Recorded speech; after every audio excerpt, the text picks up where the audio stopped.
감사합니다. 바울과 실라, 사도들의 여정, 험난하고 고난입니다. 그들이 하나님을 어떻게 믿고 왔는지 오늘 우리가 말씀을 통해서 우리는 이 말씀을 어떻게 받아들이고 있는지, 과연 하나님으로 믿고 있는지 이 시간 점검받는 귀한 시간 되기를 원합니다. 언어 해석은 32절로 35절, 그리고 그의 삶이 주의 말씀을 저와 저의 집안의 모든 삶에게 전하더라. 그리고 저가 그 밤 그 시 안에 저의 삶을 데려다가 상처 삶을 씻기고 그 일로 자기와 저의 속한 모든 삶이 세례받았다. 그의 삶을 그의 집에 이루고자 안내하여 식탁을 제공하고 온 가족이 하나님으로 믿었으니 저가 즐거워하였다 그랬어요. 주의 말씀, 하나님의 말씀, 내 안에 주님이 계셔야, 그래야 말씀이 들어갈 때 주와 연합되어진, 그리고 그 말씀이 나를 다스릴 수가 있어요. 내 안에 하나님이 계시지 않으면, 내 안에 주님이 계시지 않으면 말씀은 그냥 귀로 들을 뿐 내 마음을, 내 생각을 다스릴 수가 없게 되어진다는 겁니다. 말씀은 그냥 듣는 것이 아니죠. 새겨 들어야죠. 그래서 새김질을 하는 사람이어야 나중에 그 말씀이 되새김되어서 나올 수가 있다는 겁니다. 그래서 하나님께 드리는 짐승은 되새김질을 할 수 있는 짐승을 구약에서부터 잡아드렸어요. 그런 것처럼 사람이 된다는 것은 부모가 또 스승이 가르치는 그 메시지를 되새김질 할 수 있어야 된다. 그건 아주 어린 시절서부터, 아니면 엄마의 태교로부터, 아니면 그 이전에 부모가 되기 위하여 준비하는 배아기 과정서부터 부모가 나는 듣는 훈련이 잘 되어 있는지 되어져 있지 아니한지 부모의 실체를 파악하는 것이 중요하다는 겁니다. 오늘 이 바울과 실라가 건져낸 자는 간수입니다. 그 간수는 기본적으로 들을 자세가 되어져 있었던 사람이었던 게 맞아요. 그러니까 바울이 증거하고 있는 그 메시지를 그 온 집안에 또 전파하고 있는 겁니다. 이게 히브리어로 넘어가면 아돈이라는 단어를 만들어내요. 아도니아라는 주권자라는 뜻이에요. 다스린다는 의미고 통치자라는 의미고 나의 주인이시여 라는 의미를 가지고 있습니다. 말라기 1장 6절에 내 이름을 멸시하는 제사장들아, 나 만군의 여호와가 너희에게 이르기를 이들은 그 아버지를, 종은 그 주인을 공경하나니 내가 아버지일진데 나를 공경함이 어디 있느냐, 내가 주인일진데 나를 두려워함이 어디 있느냐 하나 너희는 이르기를 우리가 어떻게 주의 이름을 멸시하였나이까 하는도다. 제사장들에게 하는 거예요. 하나님의 이름을 부르고 있는 모든 사람들을 제사장화 시키신다고 말씀하셨거든요. 그러니까 백성이나 제사장이 같아져야 된다. 성도나 목자가 같은 수준이어야 된다. 근데 목자의 수준대로 성도들이 만들어지겠죠. 그러니까 제사장들은 어떤 역할을 하느냐, 하나님의 말씀을 듣는 자들이에요. 들어서 자기 안에서 되새김질, 그 되새김질을 한다는 것은 뭡니까? 그 말씀을 씹고 또 씹고 또 씹어서 결국은 그 연구되어진 것들을 내놓는 것을 이야기하고 있어요. 제사장급들은. 근데 이 제사장들이 만군의 여호와를 멸시한대요. 업신여겼대요. 얕봤대요. 우리가 하나님을 믿고 있으면서 하나님을 믿고 있는 우리가 내 자신의 삶은 엉망진창이라면, 내가 나 자신을 통치하지 못하고 있다면 하나님을 얕보고 있는 자와 같다는 거예요. 그리고 내 스스로 나의 존귀함을 드러내놓고 살지 못하고 있다면, 내가 존귀해질 수 있도록 그 역할을 내가 하지 못하고 있다면 여호와를 업신여기고 있는 것이다. 우리가 어떻게 하나님을 만난 자가 없는데 하나님을 대놓고 어떻게 얕봅니까? 하나님을 어떻게 멸시하겠어요? 결국은 자기가 자기 자신에게 자기를 성장시키지 못하고 자기를 다스리지 못하고 있는 그것 자체가 나를 멸시하고 업신여기고 얕보고 있는 것이다. 제사장들, 중재하는 자들이죠. 제식을 행하는 자들입니다. 그 말씀으로 자기 자신을 꾸미는 자예요. 말씀으로 자기 자신을 아름답게 단장시키는 자들입니다. 공경함이 없다. 하나님을 여호와를 영화롭게 만드는 자들이 없다 그랬어요. 그 공경함이 어디 있느냐? 내가 주인인데, 주권자인데, 내가 최고의 통치자인데 너희들은 나를 두려워함이 없다. 하늘 무서운 줄 모르고 이러잖아요. 그러니까 우리가 생각하고 그리고 그 생각하는 것이 삶으로 나오고 그 살아가는 내 형태가 어떻게 살고 있는지, 정말 그리스도인답게 살고 있는지, 아니면은 정말 그리스도인 내 이름을 담을 수도 없을 만큼 형편없이 살고 있는지,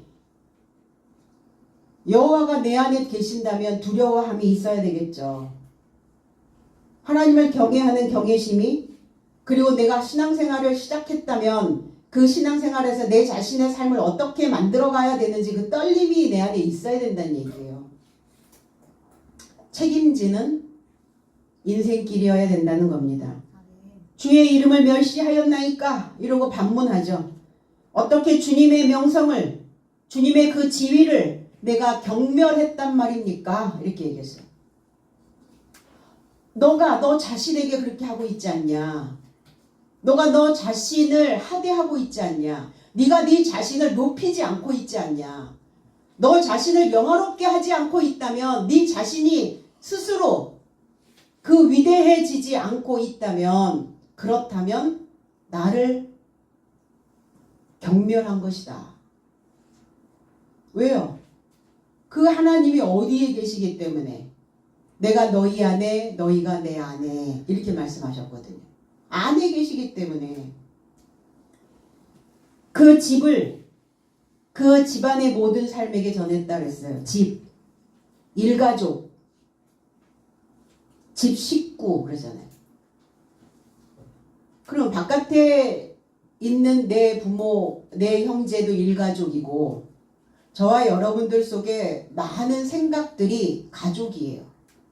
그러니까 그 가족들이 우리에게 어떠한 은택을, 어떠한 것을 제공하느냐를 보시면 되겠죠. 오늘 목사님 기도처럼 가족으로 인하여 상처받은 자들이 많았고, 상처를 주는 일도 많았고, 그런데 보여지는 어떤 형태의 가족들은, 외부에 있는 가족들은, 그 혈통들은 나에게 상처를 주었다 할지라도 내 안에 있는 그 일가족들은 나에게 상처를 또 줘서는 안 되는 거죠. 1차는 밖에서 2차, 3차, 4차, 재차 반복인 상처는 내가 나에게, 내 안에 있는 그 집안 식구가 나에게 주고 있는 상처라는 거예요. 어렸을 때 발달 과정 속에서, 성장 과정 속에서 그 가족에게 상처를 받고 자란 사람이 성장을 돼서 성인이 되었음에도 불구하고 그 상처 속에서 못 나오는 이유는 자기가 자기에게 또 상처를 주고 있기 때문입니다. 그 일가족, 그 집 식구. 그래서 저와 여러분들은 하나님의 신전이에요. 신을 모시고 있는 집인지, 아니면 귀신을 섬기고 있는 집인지, 귀신의 집도 있고 하나님의 집도 있다는 게 성경은 그렇게 표시되고 있거든요. 어떤 집이냐? 그 집이 냉랭한 꽁꽁 얼어붙어 있는 겨울집도 있고, 아니면 너무 뜨거워서 그 열기 때문에, 너무 열정 때문에 이것도 간섭해야 되고 저것도 간섭해야 되고 온갖 것을 다 간섭하는 그 에너지가 끓고 있는 여름집도 있어요. 지금 우리는 어느 계절에 살고 있습니까? 봄에 살고 있죠. 봄이라고 하는 이 계절의 집은 또 너무 많이, 이게 온도차가 너무 심해요. 낮과 밤의 온도차가 너무 심해서 어느 날 기분이 좋으면 잘했다가 어느 날 기분이 나빠지면 또 싸늘하게 식어버렸다가, 이게 봄의 집이에요. 그럼 가을의 집은 어떻습니까? 다 떨어지는 거죠. 다 바싹 말라버리는 거죠. 그러니까 여러 형태의 집이 있는데 이 사계절의 집이 잘 혼합되어져야 된다.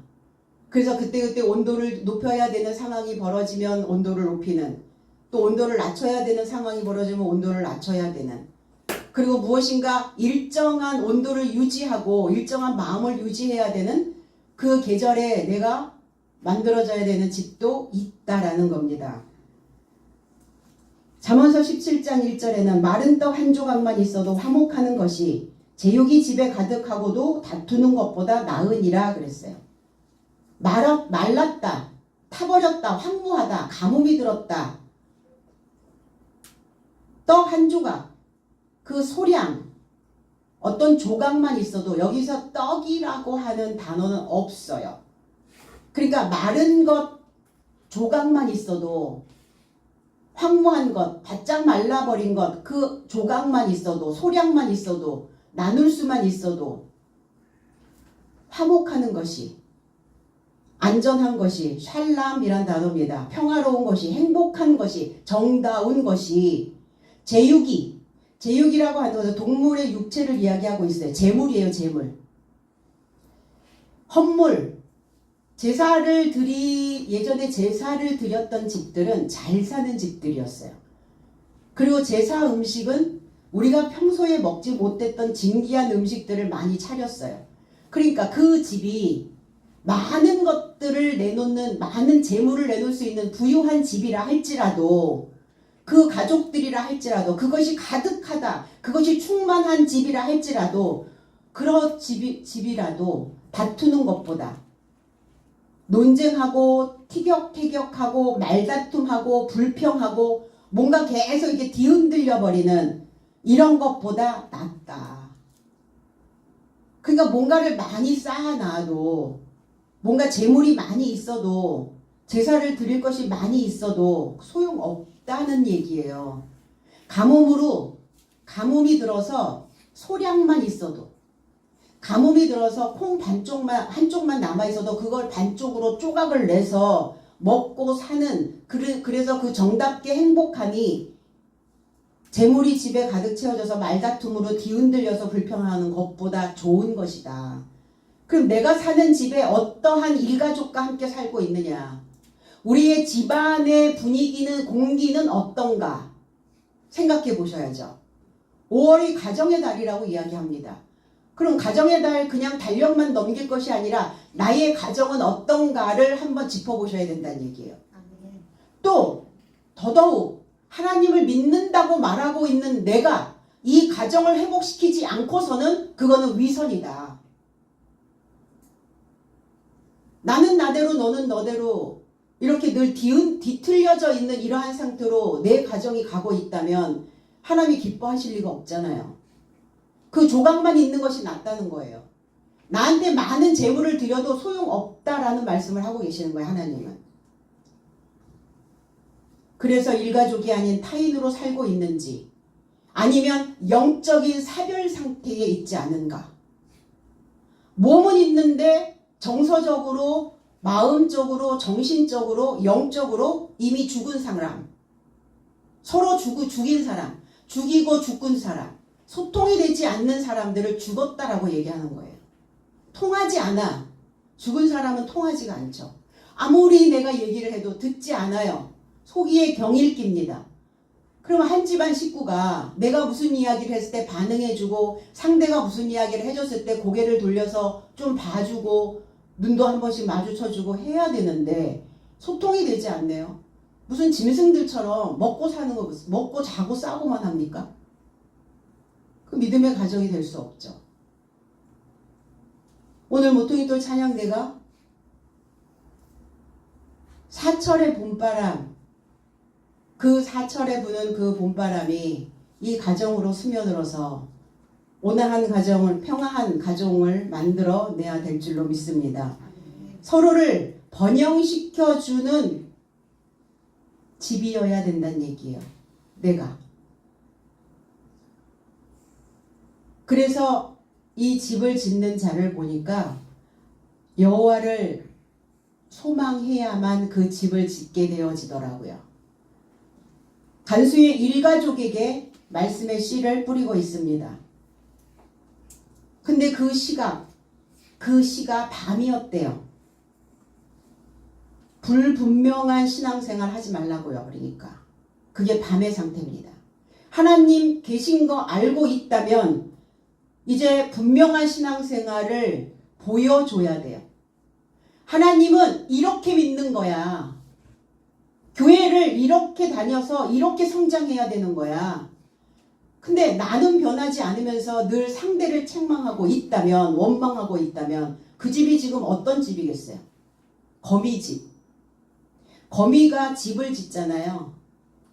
달팽이도 집을 짓지만 거미도 집을 지어요.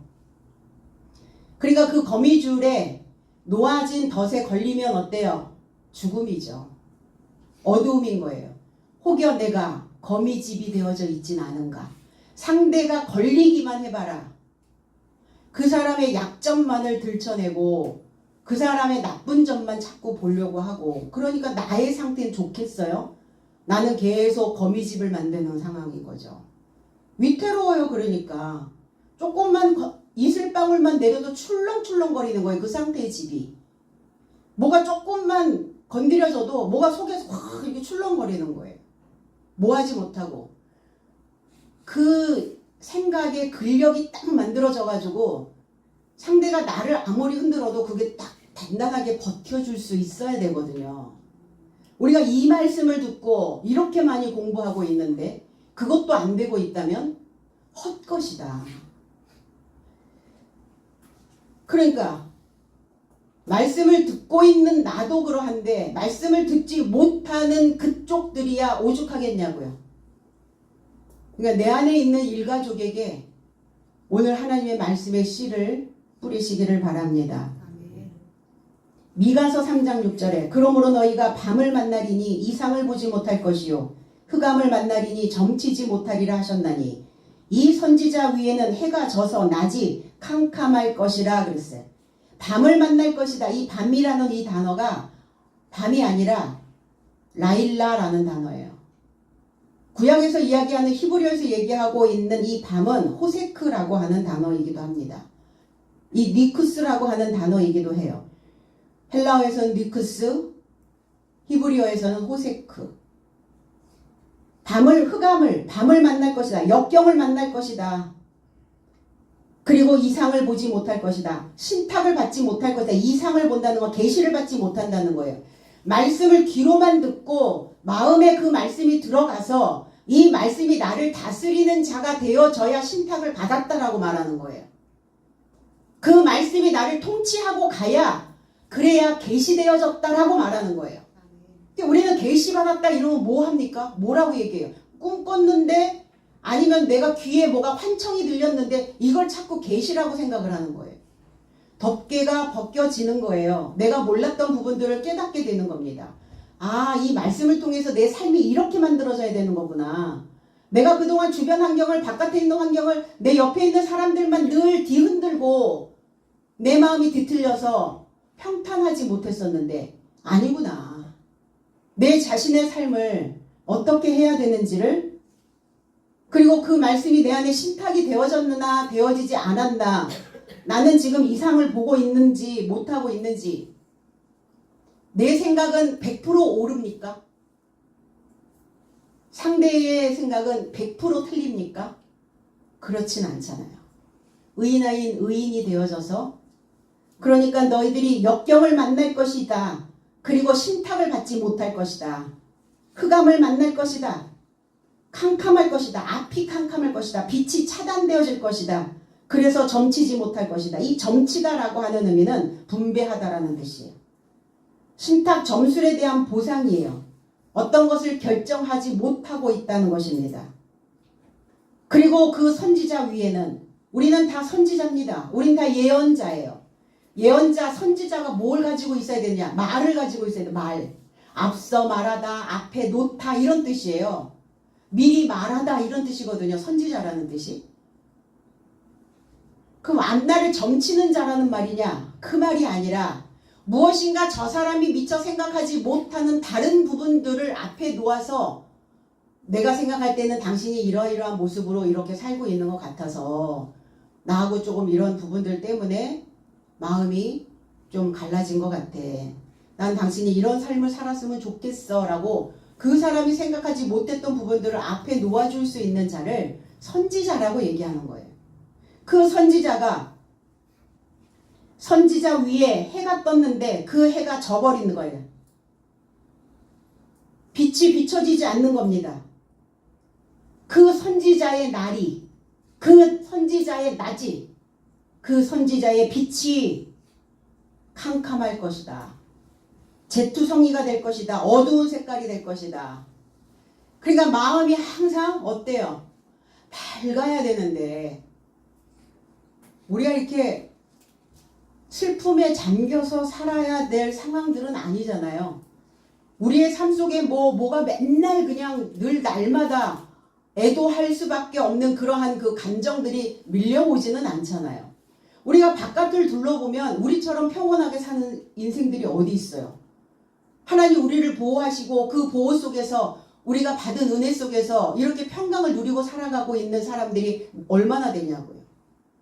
이게 감사해야 되는데 그렇지 못하고 있다면 항상 네 마음이 재투성일 것이다. 그러니까 내 안에 뭐가 뿌려져요? 항상 재가 뿌려지는 거예요. 보이겠냐고요? 안 보이죠. 5월의 가정의 달은 내 안에 있는 가정을 바꾸는 거예요. 내 안에 있는 그 가족, 일가족, 그 일가족이 나한테 무엇을 지금 어떤 메시지를 주고 있는지 귀 기울여서 들으셔야 된다는 겁니다. 간수의 밤, 간수는 밤 상태예요. 그 온 가족이 다 밤의 상태입니다. 다 재투성이에요. 그러니까 앞날이 보이지 않는 거예요. 어두운 거예요. 내가 저 사람하고 살면서 앞이 안 보여. 앞이 캄캄해. 왜 앞이 캄캄합니까? 그 사람에게서 소망을 건져내지 못하기 때문이에요. 그러니까 누구 탓하지 말고 저 사람 때문에 그런다고 하지 말고 저 사람만 바뀌면 나도 바뀔 거라고 얘기하지 말고 바뀐 내가 그 사람에게 보여줄 수 있도록 앞에 놓으시기 바랍니다. 바울과 실라를 데려왔어요. 간수의 밤에 바울과 실라를 초대했다는 겁니다. 데려왔는데 어떻게 데려왔냐면 파랄람바노로 데려왔어요. 파라, 곁에 쟁취하다 이런 뜻이에요. 그러니까 밤이었으니까 재투성이었으니까 앞이 보이지 않아 깜깜하니까 이 간수는 얼마나 처절한 삶을 살았겠어요. 내가 하나님을 믿고 있는데 하나님 믿는 거 맞아? 이게 수없이 얼마나 마음에서 반복돼서 올라오겠어요. 내가 이 가족에게 온 가족에게 하나님을 믿는다는 증거를 내보여야 되는데 과연 내가 증명할 수 있을까? 고민에 빠져 있었던 사람이었다는 거예요. 그러니까 고민해봐라. 나를 믿으면서 네가 정말 나를 영화롭게 하고 있는 삶인지 고민해봐야 된다. 골로새서 2장 6절에 그런즉 너의 삶이 그리스도 예수를 주로 곁에 쟁취한 것 같이 그 안에서 활보하라 그랬어요. 간수는 밤의 삶을 벗겨내고자 전쟁 치른 겁니다. 그러니까 내 자신이 덮어쓰고 있었던 것들이 벗겨지기 위해서 투쟁하셔야 된다는 얘기예요. 그게 벗겨지지 아니하고서는 내가 그리스도를 믿는 크리스찬이라는 것을 전파할 수가 없어요. 본이 될 수가 없다는 겁니다.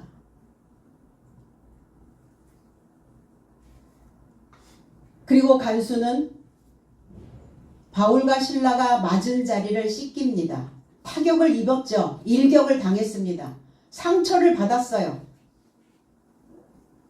그들의 사악함의 밤이 상처를 준 거예요. 상처를 받았다는 것은 실망했겠죠. 아니, 하나님을 그동안 믿고 있다라고 말하고 있었던 저 지도자들이, 저 목자들이, 저 제사장들이, 저 선지자들이, 크리스찬들이 어떻게 저런 삶일 수가 있어? 나도 하나님을 믿고 있다라고 분명히 말했는데 어떻게 내가 믿는 하나님은 그들을 인정하지 않을까? 자기들이 믿는 하나님만 옳다라고 얘기하는 것일까? 그러니까 바울은 이 신라는 그 간수의 신앙 상태를 보고 너무너무 타격을 받은 거예요. 그 타격을 입었는데 씻겼대요. 아니 타격을 받았으면 상처를 받았으면 약을 발라줘야지. 상처에 소금 뿌리는 것도 아니고 상처에 물이 들어가면 얼마나 더 쓰리고 아픕니까? 근데 씻겼다는 표현을 해요. 성경은. 상처를 받았다는 것은 흠집이 난 거예요. 어차피 그 흠집은 없어지지 않습니다. 그러니까 뭐 해요? 벗겨내는 거예요. 우리 목욕하고 나오면 뭐라고 얘기합니까? 가죽을 벗겼어 이러죠. 이게 목욕이에요. 그래서 씻기는 거예요. 상처 받은 거 그거 껍질을 그냥 벗겨내는 거예요. 뭐하지 않게. 그거 다시 재발하지 않도록. 덧나지 않도록. 근데 우리는 예전에 받았던 상처 어떻게 합니까? 벗겨내요? 안 벗겨내잖아요. 그 껍질이 벗겨지고 새살이 나올 때까지 아파요. 근데 아픈 그 상처를 그냥 두면 안 되잖아요. 그래서 화상을 입은 환자들에게 그 화상을 입었던 그 껍질들을 다 벗겨냅니다. 이게 씻겨내는 거예요. 그러면 저와 여러분들이 그동안 내가 살면서 받았던 그 상처, 그 타격, 당했던 그 어떤 일격, 이것들을 오늘 다 벗겨내시기 바랍니다.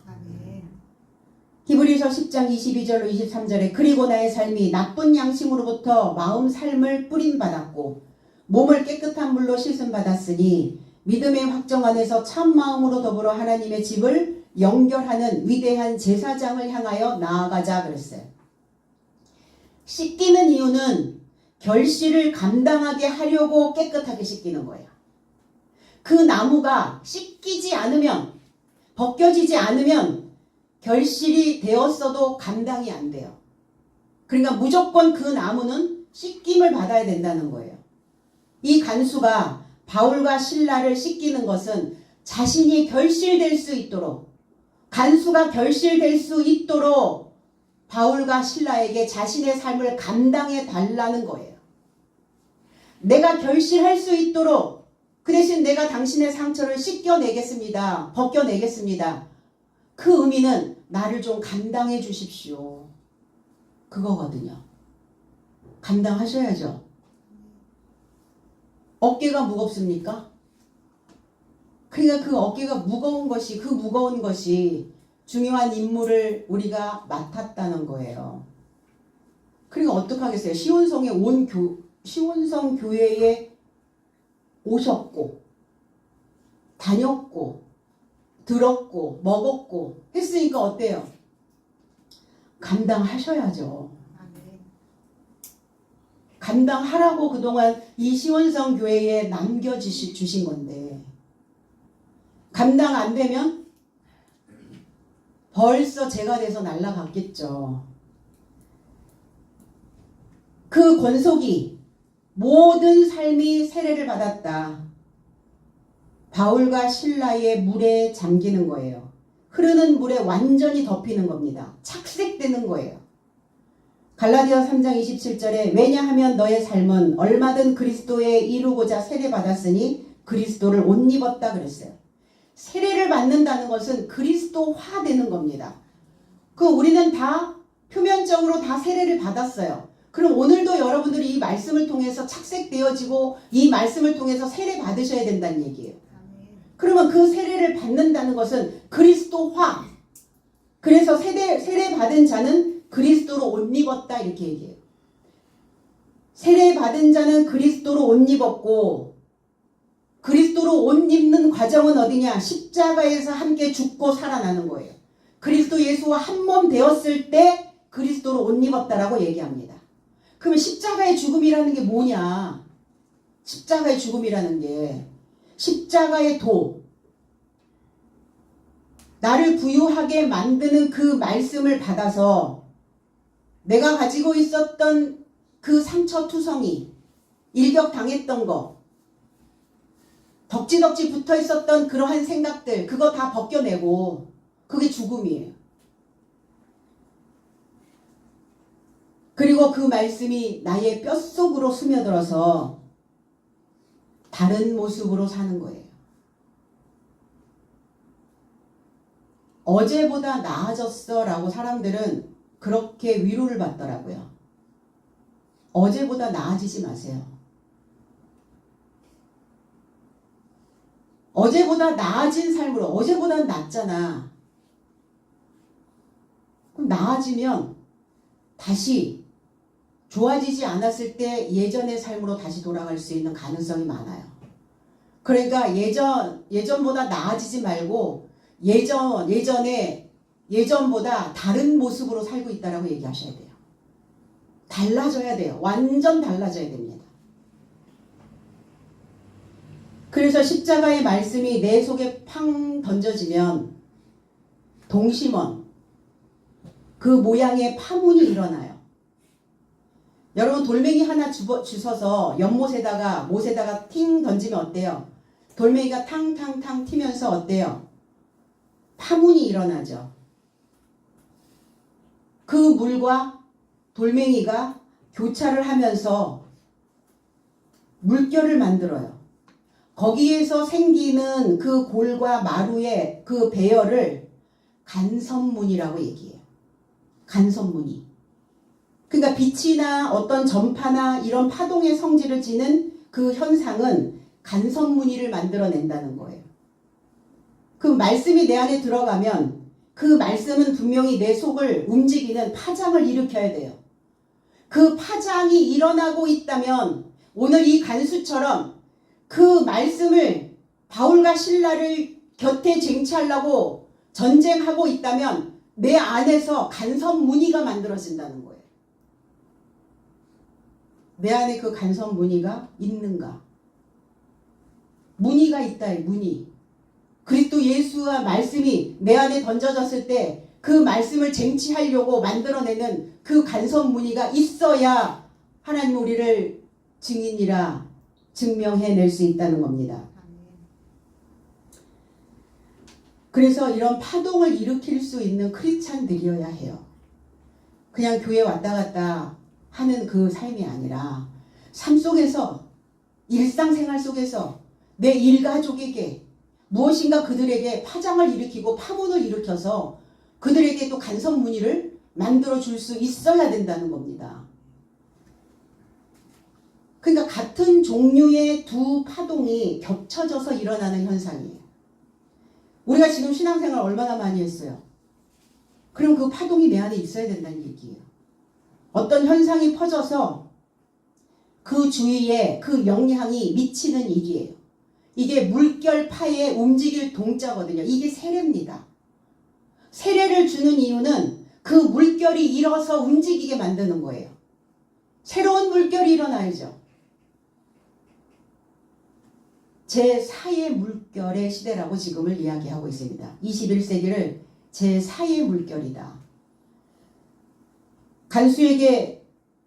그 간수에게 바울과 실라는 파동이 되어진 거예요. 간수의 생각과 바울과 실라의 생각이 서로 교차하면서 간섭무늬를 지금 만들어내고 있는 겁니다. 그 집에 초대를 합니다. 그 집 오이키아라고 하는 단어예요. 그 집에 올라가서 그랬어요. 단순하게 데리고 올라가는 게 아니라 이 간수는 회항을 합니다. 지금까지 내가 가고 있었던 그 길에서 돌아오는 거예요. 내가 지금까지 살고 있었던 그 삶의 패턴에서 회항, 다시 돌리는 거예요. 비행기 회항 사건 있었죠. 땅콩 사건 뭐 이런 사건들. 그래서 간수는 바울과 실라의 안전한 폭으로, 하나님의 안전한 폭으로 지금 회항하고 있는 겁니다. 돌아올 회자죠. 이게 돌아올 회, 건널 항 이런 거예요. 니마 그 강을 건너지 마오 그랬는데 여러분들의 님은 그 강을 건너야 됩니다. 오늘 그 강을 건너서 돌아오시기 바랍니다. 본향으로 지정된 하나님의 항구로 돌아가야 돼요. 누가복음 8장 22절에 그리고 날 삶의 하나 안에서 발생하였는데 그와 그의 제자 삶이 배에 이르고자 올랐고 저 삶을 향하여 말씀하시되 호수 건너편에 이르고자 건너가자 그리고 떠나셨다 그랬어요. 배에 올라왔고 회양하시려고 호수 건너편에 올라와서 건너가고 계시는 거예요. 제자들과 지금 출항을 해서 가고 있는 상황인데 그는 그리스도에서는 배에서 잠드십니다. 바람의 회오리가 그 호수에 채워지게 돼서 위태롭게 되어졌어요. 여러분들의 호수에 바람이 불어요. 바람의 회오리가. 그러면 그 바람의 회오리가 부는 이유는 뭐냐? 깨우시는 거예요. 내 생각을, 내 지각을 깨우는 겁니다. 그리고 제자들은 그리스도 예수를 부릅니다. 선장님, 선장님, 나의 삶이 지금 파멸하게 되었습니다. 바람과 물결에게 주님은 일어나셔서 그 바람과 물결에게 경의를 표하셨고 그랬어요. 귀신을 쫓아내실 때 주님은 그렇게 하셨거든요. 그 귀신에게 경의를 표하셨고 그랬어요. 왜 귀신에게, 왜 이 바람과 이 물결에게 경의를 표하셨을까? 존중받지 못했던 삶이었어요. 그러니까 어때요? 늘 이렇게 아랫역에 낮은 지역에 살고 있는 사람들은 공기의 저항을 많이 받죠. 올라갈수록 저항을 덜 받아요. 그래서 사람들은 그 데미지를 안 받으려고 올라가기를 원하는 거예요. 정상에 서기를 원하는 거예요. 높은 위치에 올라가기를 원하는 거예요. 낮은 지역에서 낮은 사람들, 낮은 수준으로 살게 되면 어때요? 이 사람 저 사람에게 계속 걸붙이잖아요. 이 사람이 쪼아대고 저 사람이 쪼아대고 저항이 너무 많은 거예요. 그러니까 세상 더럽다 하지 말고 올라가시라고요. 나의 생각도 올라가시라고요. 내가 일상생활에서 감정의 기복이 너무 많이 심해진다? 아, 내가 이렇게 저항을 많이 받고 있구나. 그럼 뭐 하셔야 돼요? 저와 여러분들의 삶에 경의를 표하시고 이제 그 삶으로부터 벗어날 수 있도록 나를 존중해 주시라는 겁니다.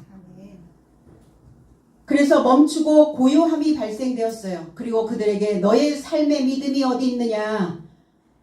제자들은 놀라죠. 누구신가? 저가 누구신가? 그래서 제자들이 주님과 함께 지금 동행하고 있으면서 그 말씀을 배우고 있으면서 그 말씀이 하나님이라는 것을 모르고 있는 거예요. 바람과 물에게 명령하시고 저의 삶은 그에게 순종하는가? 이게 성장하지 못하는 자들에게 일어나는 시험거리들이죠. 늘 출렁거리는 거예요. 조금 마음에 안 들면 획가닥 돌아가고 뒤틀리고 벨이 꼴리고 이게 계속 이렇게 되는 거예요. 교훈의 풍조에 운반되어 요동을 치죠. 하나님을 소유한 자는 그 시험을 거쳐서 완성된 믿음의 인정을 받는 자라는 겁니다.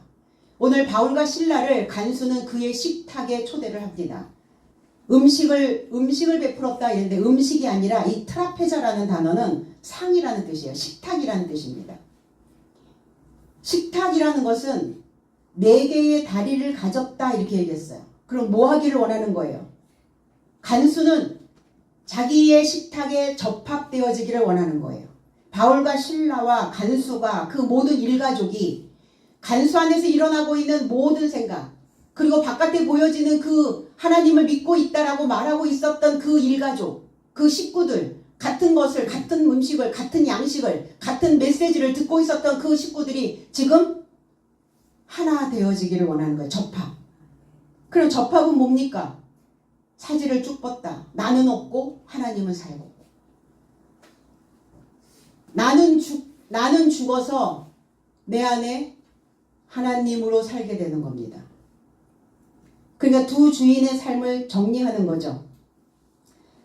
고린도전서 10장 21절에 너의 삶은 주의 잔과 귀신 삶의 잔을 마심이 불가능하다. 주의 식탁과 귀신 삶의 식탁에 참여함은 불가능하다 그랬어요. 내가 지금 어떤 식탁을 만들어내고 있느냐? 내 삶이 어떤 상차림을 지금 하고 있느냐? 내 앞에 진설되어져 있는 것들은 어떤 삶이냐? 저와 여러분들은 식탁과 같은 자입니다. 그래서 많이 어떤 것을 많이 차려서 많이 주고자 하는가? 빛의 식탁인가? 아니면 밤의 식탁인가? 한 집안이 있어도 식탁에 홀로 앉아 밥 먹는 사람도 있고 온 가족이 둘러앉아 밥 먹는 사람도 있죠. 나의 식탁에 누구를 초대할 건지 그 식탁에는 그래서 우리는 밥 먹는 사람들 뭐라고 얘기해요? 식탁에 편한 사람들과 먹는 게 아니에요. 밥은. 그 식탁에 앉는 사람은 식탁에 초대할 수 있었던 사람들은 편한 사람들을 초대하는 것이 아니라 나와 뜻이 같은 사람을 초대하는 겁니다. 오늘 여러분들의 식탁에 하나님의 뜻과 맞는 생각들을 그 식탁에 앉히시기 바랍니다. 그래서 그 식탁에 차려주고 그랬어요. 진리의 음식을 제시하고 그들의 곁에 놓아주고 있습니다. 나의 밥상에 많이 차려놓은 내 밥상에 내 식탁에 먹을 것이 많은 사람들은 많은 사람들을 초대해서 많이 먹이겠죠. 많이 차려놓았다는 것은 그 식탁인 나의 삶에 그동안 하나님의 은혜가 가득 채워졌다는 거예요. 하나님의 사랑을 많이 받았다는 거예요. 그러니까 사랑을 많이 받은 사람들은 식탁이 풍성해요. 그러니까 어떻게 하겠어요? 많이 차려놓은 사람들은 많이 줘야 돼요. 차린 건 많은데 혼자 먹는 사람 있습니까? 덜어는 있죠. 그런데 하나님의 나라는 내가 너한테 그 식탁 가득히 내 은혜와 내 사랑과 내 평안과 그 축복을 가득 차려줬으니까 너는 많이 내놓아라. 우리는 그런 자들입니다. 이 시온성교회에 모여있는 이 식탁들은 풍성하게 차려진 밥상들이에요. 그래서 간수는 은혜 받은 자신의 삶의 식탁에 바울과 신라에게 그 식탁을 차려주고 있다는 겁니다. 저와 온 집이 전 가족이 갈등이 사라졌다니까. 갈등. 내 속에 내란이 일어나지 않은 온 가족. 늘 분열하고 상처 주고 때리고 타격을 주었던 그 온 가족이 아니라 이제 내 겉과 내 속이 합체된 하나 되어진 그러한 온 가족이 전 가족이 되었다는 겁니다. 내 안에서 자꾸 갈등이 일어나는 것은 내 안에서 자꾸 내란이 일어나는 것은 이게 불일치. 내 가족과 지금 불일치하고 있는 거예요. 그런데 지금 온 가족이 하나 되어지는 갈등은 분열이죠. 그래서 내 생각이 일치되어져서 사는 거예요. 내 안에 전 가족이 하나 되어지는 겁니다. 하나님을 이렇게 되는데 하나님 을이 아니에요. 이 을 이러면 목적이 돼야 되거든요. 하나님을 무엇을 그것을 컵을 그러면 이게 목적이 되어져야 되는데 목적이 아니라 헬라어에는 역격이 하나 있어요. 역격. 이 역격은 뭐냐면 그 자체 컵 자체 바람 자체 공기 자체 나 자체를 역격이라고 얘기해요.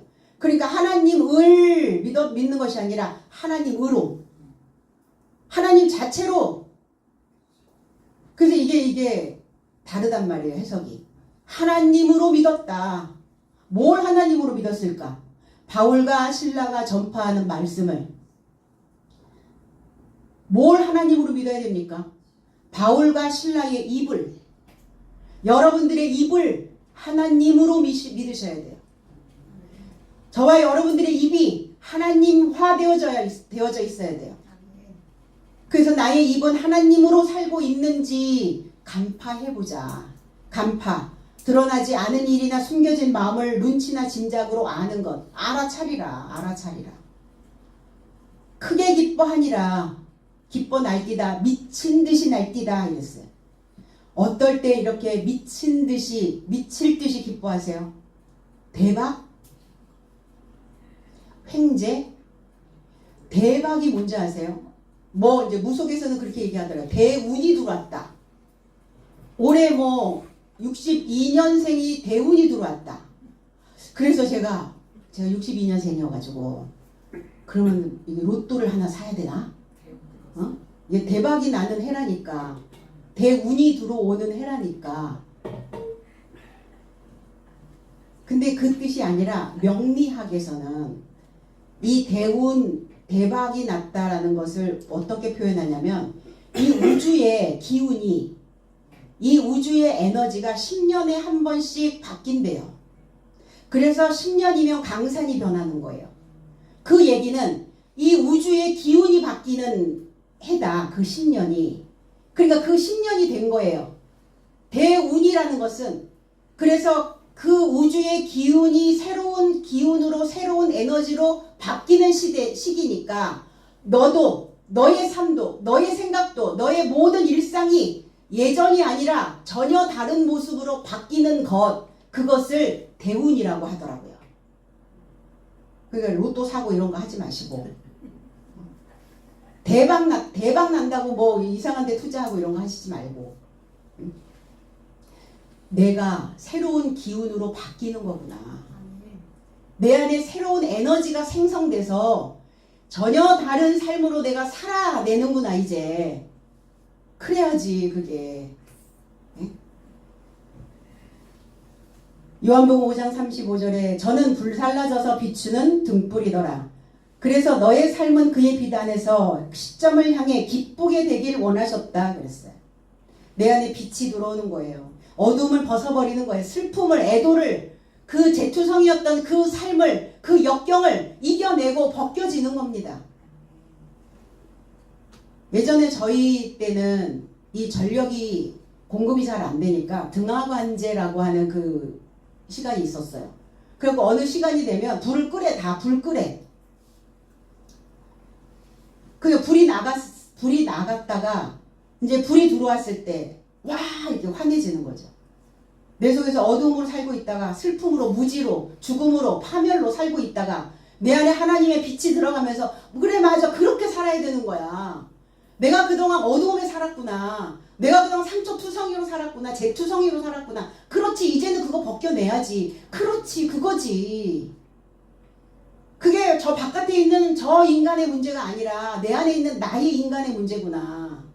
이걸 바꿔내는 거구나. 이게 대박이구나. 이게 대운이 들어오는 해구나. 이게 이렇게 이제 해석되어져야 된다는 이야기예요.